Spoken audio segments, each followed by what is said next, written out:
Hello and welcome to Binar TV. I am here today with Filip Miloszewski, a founder of a very successful startup, Listonic. And today we're gonna talk about what makes a startup successful and how to create a successful application.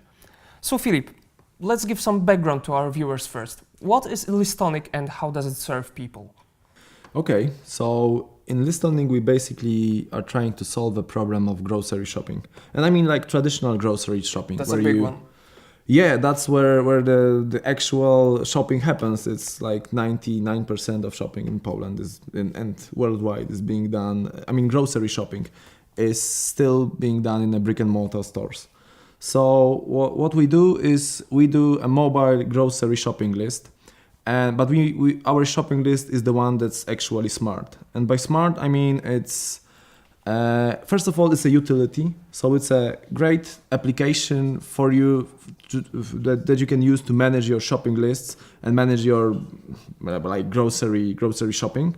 But on top of that, this is the only application that's actually really smart. And that goes into several directions, meaning that you can type in your products, you can talk to the application, you can scan a barcode and it will automatically recognize products. You can, if you add several items to your shopping list, they will arrange themselves in an order that matches store aisles.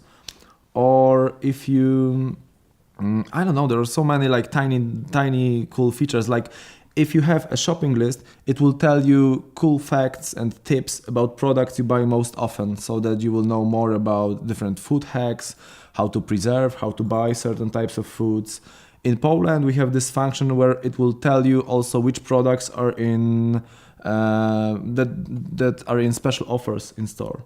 So we are trying to make, and our like bigger vision is that we want to make a shopping list that's actually smart. So we want to make something like that's a bit technical, but we want to make something like a Google Now for your groceries. Yeah. So based on your shopping history, we want to make a shopping list that works more like your assistant, and it would tell you like, okay, you have such and such products on your shopping list, and it would tell you what kind of recipes could be matched to your shopping lists, or what kind of special offers you would get. So we want to make something that starts with utility app and ends in being like a full-scale shopping assistant. Well, that sounds great. And when did you and where did you came up with this idea? Do you remember how it all began? It's been a long time. So as I said, we're not yet at the level of like super smart shopping assistant. We have plenty of really smart features implemented, but we started off in a as free students. We were free students of computer science who were studying here in Łódź, and we just took a student exchange program for a year in UK. And what we did, we were so geeky that we basically did our shopping using PDAs and Excel sheets. I don't want to go into details, but it was hardcore geekiness. What happened then? When we came back from UK, we figured that, it would be cool if we had like a really good shopping list that's available for mobile phones. And back in, it was 2007, 2008 when we were in student exchange. 2007. So these were the times where the iPhone was premiered and there was no Android yet, and you could not install apps on the first iPhone, but you could feel that the revolution is coming. So we figured like, okay, let's do a shopping list that's really fit for the new mobile era, and that's when we started going on with the product. There were so many different episodes, but if we're talking about the genesis of the whole project, that would be it. And you haven't used any external sources. You developed the app yourself, right? Yeah, we are too geeky to do it. Okay. We were free computer science students, so you could probably lock us up in a kind of a basement scenario, and every couple months we would produce a new product. Well, I guess that's not something that happens very often nowadays, because today most startups are guys with ideas and not enough technical knowledge to implement them. How was it back in your day? I wasn't really paying that much attention to startup like ecosystem in Poland. That time I was mostly inspired by Delicious, Flickr, Dig, those old school kind of web 2.0 websites. But the problem was present back then, and it's even more present as startups are getting like trendier, that there is this oversupply of ideas over people who are willing to implement them. Yeah. And this is what was the question? When I, The question was, is it still a viable option to create an app yourself, or it doesn't really happen that often today? Well, there are people who are developing apps all the time, and it happens a lot. It happens way more than it used to be like in 2007 and 8, because the whole ecosystem grew. Yeah, it's more accessible. But if we're talking percentages, I guess that startupping was more of a technical thing back in the day, like back in 2000s. In 2000s, but right now it's been such a mainstream topic that a lot of people are like, who would not even consider career in tech, are thinking about it like, okay, I'm studying marketing, let's do a internet company, and it's okay, but it's great. I'm really happy that this is the way the industry is growing, but there is more and more need for technical talent, and if there are those websites or services which are pairing people with ideas to developers, there have been plenty of like dating developers type of sites, that there is always the same problem. Like there is 10 times more people with ideas than people who are willing to sacrifice their great career at a big IT company and go into full-time doing startups. So would you still recommend for startups with not real technical knowledge to hire a CTO, for instance, or would you recommend them to go straight to a software house, because software houses are people with already existing experience, right? So it would be easier, more beneficial, I guess, for startups? This is a good question. I have been talking about it with many people, like over the years. A lot of people came to me and asked me, like, do I know somebody? Can I recommend us, somebody that could help with an application or so?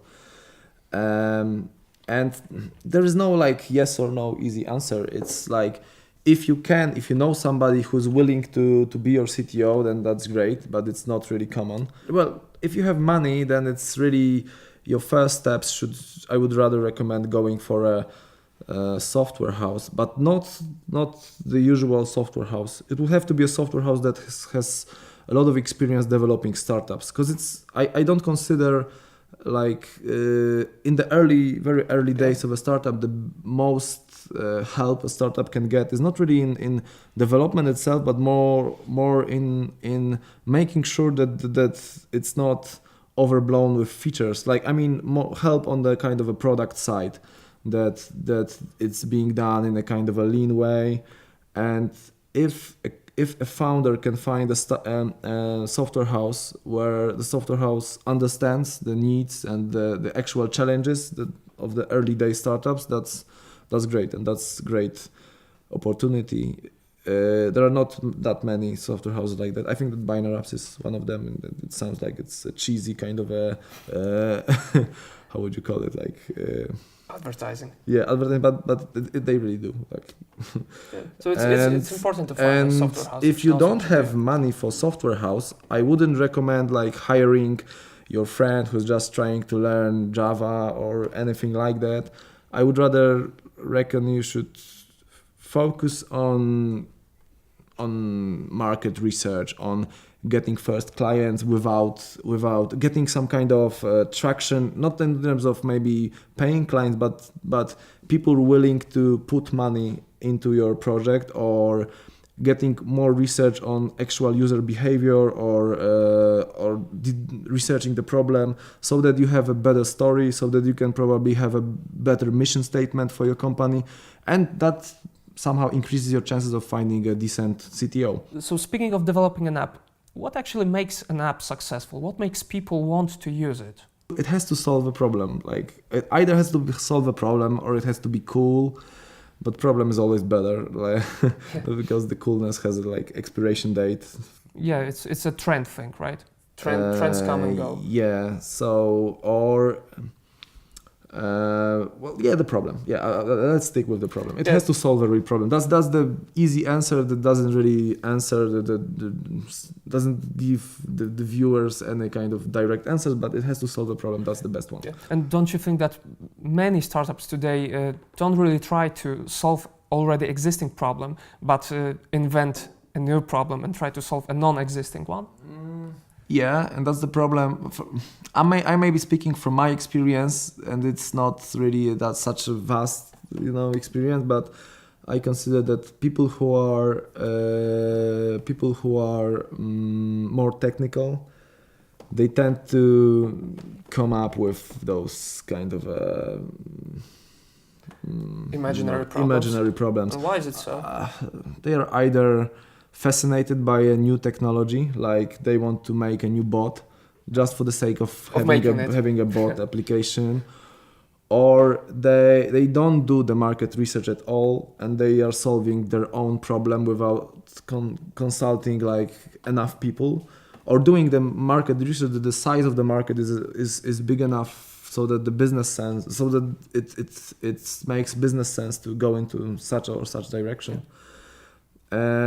Also, there is this problem of, even if people do the research, it takes some skill to do the good one, because if you go around asking your friends or asking even asking people on the street and not asking the right questions, they would usually just confirm your enthusiasm, like, would you like to have such and such app, and people would they'd say sure, because it's kind of unkind to say like no it's stupid. to somebody's face, and it's so it's not easy to make sure that there is this kind of an objective knowledge about the problem is real.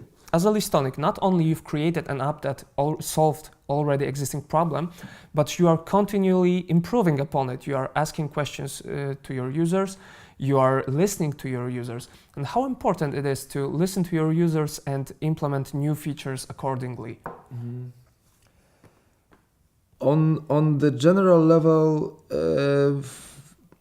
you're really unlikely to have the right solution for the problem on your first take. So you would probably need to a few years, of trying and somehow not really pivoting, but making changes, fixing it, optimizing your user funnel, making sure that you are competitive with other applications in this type of space.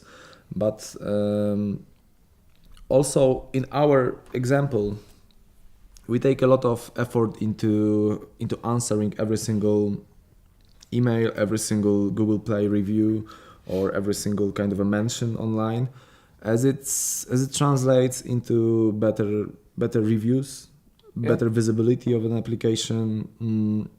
That's one thing. We also believe. I also believe that, like, if you're implementing, it's hard, because if you are implementing some of the newest APIs of your that Google or Apple is releasing, then you're more likely to be featured on, highlighted by either press or Google or Apple themselves. So you have to implement new technology quickly. Right? Yeah, that's why I mentioned that it can get hard, because you need to be really quick. And if you are quick, that's probably the cheapest way of getting new downloads and getting exposure on the marketplace. It's really hard to be noticed, like in the US, as to just break through the noise because of the market saturation in the app ecosystem is so dense that buying downloads can really drain any amount of funding, and having, like, being fast enough, having one of the first 500 apps on Android Wear or having one of the first material design redesigns, this would give you a huge advantage because you would be the project that the press or refers to when they are going with and the do many topic. startups do that, or that's something they should improve upon? It depends. Like you could have like more major startups like us, where we are just getting into the phase where we can catch on to the where we know that the product works and we know what's that is good, and now we're at the phase where we can catch on with like Google I/O and WTC. So that we can implement the newest APIs. But also there are those small startups which are taking on problems, which are focusing on a very niche or very focused functionality, and they just say, okay, we know there is Apple Watch coming or something like that, and they are just going for that. Do you think that there is any specific platform right now on which developers should focus, really? No, not really. I would consider like, I can't imagine like modern company not having like good JavaScript skills, but it's not a platform, like it's more like a technology stack kind of thing. Okay.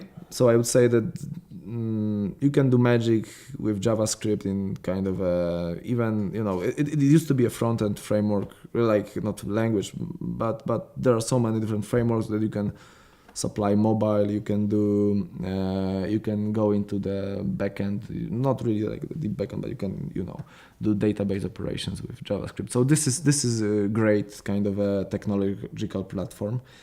Well, the mobile platforms, it depends what you want to do, what market you want to address, and sometimes it makes more sense to go into Apple. Sometimes it makes more sense to focus on Google services or Google Play, kind of a marketplace. But I don't know whether it's a good advice, but what we do is we focused on one platform where we have application for every mobile platform. Yeah, but we implement the newest features, and we are like kind of chasing the newest APIs, the one that I've told you before, on Google platform. And why is it so? Because most people say that you can't really earn money on Google Play. It's not true. It's like these are.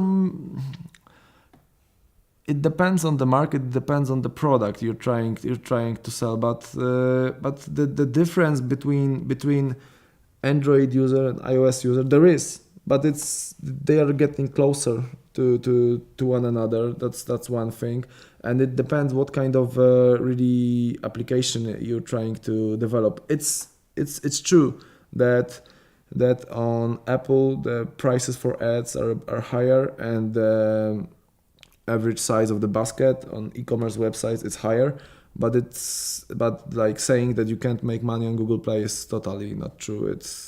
On certain markets it's based a lot of this stuff is based on the kind of a data that dates back a few years ago when there was a huge difference between the two. Right now it's not that big, and